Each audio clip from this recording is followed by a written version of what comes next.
पा दिया है। अब वो चला रहे हैं यूट्यूब शॉर्ट्स या कुछ भी, और गंदे ऐड आ गए हैं। उन्हें चमक गया कि भैया ये इसमें भी चीज़ आती है, गंदी औरतें भी आती हैं, तो बच्चों को क्या असर पड़ेगा, गंदे तो होंगे ही फिर।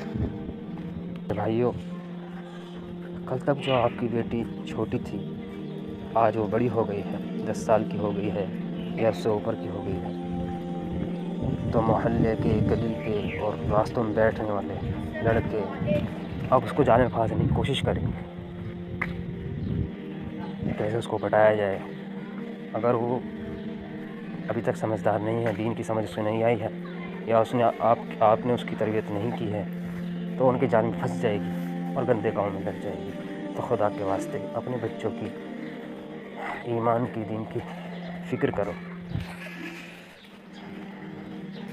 अपने लड़कों की भी फ़िक्र करो, लड़कियों की भी फ़िक्र करो, अच्छी सोहबत उन्हें दो, वरना जाने किस गंदगी में कहाँ पहुँच जाएंगे कुछ पता नहीं।